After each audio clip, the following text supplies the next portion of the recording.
Hello বন্ধুরা, তোমরা সবাই কেমন আছো? আজকে আমি টাইড অফ লাভের এপিসোড 1কে বাংলা অনুবাদ করতে চলেছি। গাইস, এটা কোরিয়ান বিএল ড্রামা আর এটা একটা শর্ট ড্রামা। তো তোমাদের যদি ভালো লেগে থাকে তোমরা প্লিজ লাইক শেয়ার সাবস্ক্রাইব করে দিও। আর আমি কাহিনী স্টার্ট করছি। কাহিনী শুরু হয়, আমাদের ফার্স্ট মেন ক্যারেক্টারকে দেখানো হয়, যার নাম হেজুন হয়। সে বলতে থাকে যে আমার প্রফেসর একবার বলেছিল এক্সাম্পল হিসাবে, যখন কোনো জিনিসকে আমরা কম্পেয়ার করি কোনো অবজেক্টের সঙ্গে, যতটা সেই জিনিসটা বড় দেখায় ততটাই সেই পার্সেন্টটা ছোট হয়ে যায়। সেরকমই আমি যেন একটা জিনিসের মধ্যে আটকে পড়েছি, সেই পিকচারের মধ্যে। তারপরে সে বলতে থাকে যে আমি একটা পার্ট টাইম জব পেয়েছি, কীরকম জব সেটা আমি বুঝাতে পারবো না, এটা প্রচুরই এমব্রেসিং মনে হয়।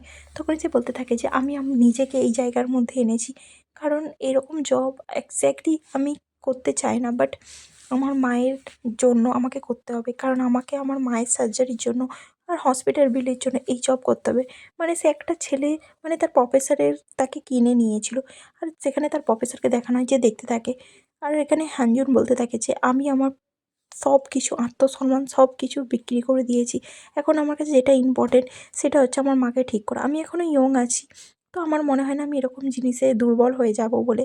আর আমাকে আমার মায়ের যদি সার্জারিটা ঠিক করে করাতে হয়, তার জন্য এইটুকুনি তো আমাকে সহ্য করতেই হবে। তখনই দেখানো হয় তার কাছে প্রফেসর জিহুন আসে আর তাকে বলে যে তুমি চলে এসেছো। হানজুন বলে যে গুড মর্নিং। তো এটা শুনে জিহুন বলে যে তুমি আমাকে তোমার লাগেজ দাও, তুমি এতটা রোগা পাতলা, তো আমার মনে হয় না তুমি তোমার লাগেজ ঠিক করে তুলতে পারবে। বাট জিহুনের কথা শুনে হানজুন বলে যে না, আমি ঠিক আছি, আমি নিজে থেকেই করে নেবো। তো জিহুন বলে যে ঠিক আছে তাহলে ভিতরে আসো। হানজুন বলে যে বাহ, হাই হ্যালো কিছুই নয়, জাস্ট ভিতরে আসো। তো সে একটু অবাক হয়ে যায়। তারপরে সে ভাবে যে চলো যাই যাক, দেখা যাক, আমি তো জাস্ট একটা প্রোডাক্ট, তাই না? তারপরে সে যখন ভিতরে আসে, জিহুন তাকে জলের বোতল দেয়।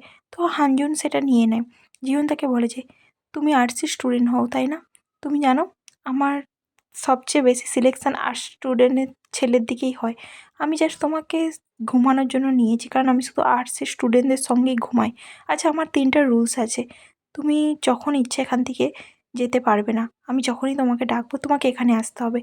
সেকেন্ড, তুমি সবার থেকে ডিস্টেন্স মেনটেন করবে, জাস্ট আমাকে ছাড়া। আর থার্ড, যেটা সবসময় মনে রাখবে, আমি যেটা বলছি, কারোর সঙ্গে তুমি ক্লোজ যাবে না। কারো মানে কারোই নয়, সবার সঙ্গে তুমি ডিস্টেন্স মেনটেন করবে, বুঝতে পেরেছো? হানজুন ভাবে যে সবার থেকে ডিস্টেন্স মেনটেন করবো, এমনকি আমার ফ্রেন্ড প্রফেসর সবার থেকে? কিন্তু কেন, এত কেন আমাকে ডিস্টেন্স মেনটেন করতে হবে? সে মনে মনে ভাবে যে আমি সবার থেকে কেন আলাদা থাকবো, আমি তো সেটাই বুঝতে পারছি না। এ কি আমার পুরো দুনিয়া কিনে নিয়েছে না কি? সেরকম ভাবতে থাকে যে আমার মর্নিংয়ে ক্লাস কী হবে, মানডেতে ক্লাস আছে। তখনই হানজুন বলে যে তুমি কি বুঝতে পেরেছো? তো জিহুন বলে যে হ্যাঁ হ্যাঁ, আমি বুঝতে পেরেছি স্যার। তখনই হানজুন তার হাত দেখে আর বলে যে এই হাতে তোমার এই স্কার্টটা কী করে এলো? তো যেটা দেখে হানজুন বলে যে কিছুই না, ওটা অনেক দিন আগে। তো জিহুন বলে যে সত্যি অনেক দিন আগে? তো হানজুন বলে যে হ্যাঁ। তো জিহুন বলে যে আর লাগে নাকি এটাতে? কিন্তু হানজুন বলে যে না না, লাগে না। তো তখনই তার প্রফেসর বলে যে তুমি যদি আমার রুলস ব্রেক করো, তুমি জানো এর থেকেও বেশি আমি তোমাকে হার্ট করব। যেটা শুনে তো জিহুন পুরো শকড হয়ে যায় আর বলে যে না না, আমি কিছুই করব না। তো তার প্রফেসর বলে যে ব্যাস আজকের জন্য এইটুকুনি, যদি তুমি বুঝতে পেরে যাও তাহলে ঠিক আছে। আর তুমি জানো আমি সহজে কারোর উপর রুলস কন্ট্রোল করি না। তারপরে সিনে কিছুক্ষণ পর দেখানো হয়েছে সে তাকে ভিতরে নিয়ে আসে তার প্রফেসর, আর বলে যে তুমি আমাকে বলো তোমার কী চাই, আমি তোমাকে ব্যাঙ্ক অ্যাকাউন্ট দিয়ে দিচ্ছি, তুমি তোমার প্রাইস ডিসাইড করে নাও আর আমাকে জানিয়ে দেবে। যেটা শুনে হানজুন ভাবে যে কী করব। তো সে যখন প্রাইস লেখার কথা ভাবে আর বলে যে আমি একটু বেশি করে প্রাইস লিখবো, কারণ আমার মায়ের সার্জারি ফিসও নিতে হবে সেই জন্য। তো সে ফার্স্টে তার টিউশন ফিস, সার্জারি ফিস সব কিছু মিলে $1000 লিখেছিল। যেটা শুনে সে ভাবে যে আমি এইটা লিখবো, কিন্তু সে যখন তার প্রফেসরের দিকে তাকায় আর ভাবে যে এক রাতের জন্য আমি এত কম নেবো, তাহলে কী করে হবে? তো আমার লাইফের কথাও তো আমাকে ভাবতে হবে। তো সে তখনই ভেবে নেয় যে জিহুন, আমি তোমার থেকে বেশি টাকাই নেবো। তো সে ভেবে নেয় তুমি আমাকে জাস্ট ক্লায়েন্ট হিসাবে হায়ার করেছো, তাই না? তো আমি ক্লায়েন্টের মতনই পয়সা নেবো। তারপরে দেখানো হয় যে সে কী করে, আবার $2000 লিখে দেয় আর বলে যে জাস্ট ওয়ার্ক করবো আমি তোমার জন্য, এর বেশি আমার তোমার সঙ্গে আর কোনো কন্ট্যাক্ট নেই। তো সে সেখানে তার ডলার লিখে দেয় আর বলে যে এক রাতের জন্য আমি এতটা ডলার চাই। যেটা দেখে তার প্রফেসর বলে যে তুমি শিওর এইটুকুনি টাকাতে তোমার হয়ে যাবে? তো সে বলে যে হ্যাঁ, তুমি আমার উপরে দয়া খাওয়া বন্ধ করো, ঠিক আছে?